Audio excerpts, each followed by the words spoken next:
السلام علیکم۔ اعوذ باللہ من الشیطان الرجیم، بسم اللہ الرحمن الرحیم۔ تو آج کی ویڈیو میں ہم بات کریں گے کہ حضور پاک صلی اللہ علیہ وسلم کے مجلس کے حالات کیسے تھے۔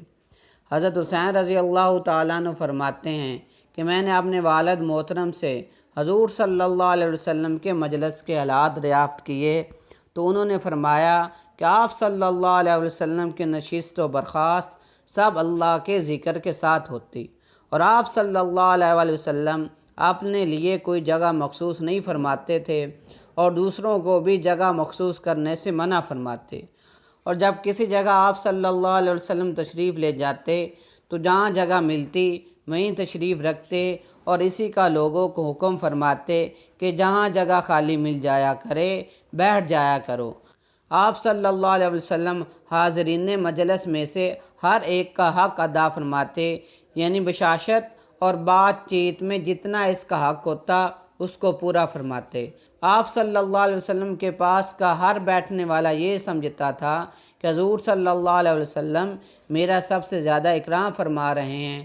جو آپ صلی اللہ علیہ وسلم کے پاس کسی کام سے بیٹھتا یا آپ صلی اللہ علیہ وسلم کے ساتھ کھڑا ہوتا تو آپ صلی اللہ علیہ وسلم اس کے ساتھ رہتے یہاں تک کہ وہ خود ہی چلا جائے۔ جو آپ صلی اللہ علیہ وسلم سے کوئی چیز مانگتا تو آپ صلی اللہ علیہ وسلم اس کو وہ چیز مرحمت فرما دیتے، یا اگر نہ ہوتی تو نرمی سے جواب فرماتے۔ آپ صلی اللہ علیہ وسلم کی خندہ پیشانی اور خوش خلقی تمام لوگوں کے لیے عام تھی۔ آپ صلی اللہ علیہ وسلم تمام لوگوں سے شفقت میں والد جیسا معاملہ فرماتے، اور حق بات میں تمام لوگ آپ صلی اللہ علیہ وسلم کے نزدیک برابر تھے۔ آپ صلی اللہ علیہ وسلم کی مجلس میں علم و حیا، صبر و امانت پائی جاتی تھی، اور یہی صفات اس مجلس سے سیکھی جاتی تھیں۔ اور آپ صلی اللہ علیہ وسلم کی مجلس میں نہ شور و شغب ہوتا اور نہ کسی کی بے عزتی اور آبرو ریزی کی جاتی تھی۔ آپ صلی اللہ علیہ وسلم کی مجلس میں اول تو کسی سے لغزش ہوتی نہیں تھی، سب محتاط ہو کر بیٹھتے، اور اگر کسی وجہ سے ہو جاتی تو اس کا آگے تذکرہ نہیں ہوتا تھا۔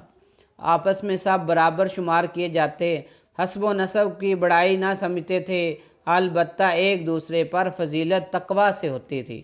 ہر شخص دوسرے کے ساتھ تواضع کے ساتھ پیش آتا تھا، بڑوں کی تعظیم کرتے تھے اور چھوٹوں پر شفقت فرماتے تھے، حاجت مند کو ترجیح دیتے تھے اور اجنبی مسافر آدمی کی خبر گیری کرتے تھے۔ تو اللہ تبارک تعالیٰ سے دعا ہے کہ اللہ تبارک تعالیٰ ہمیں بھی اپنی مجلسوں کے اندر آپ صلی اللہ علیہ وسلم کے طرز کو اپنانے کی توفیق عطا فرمائے، آمین۔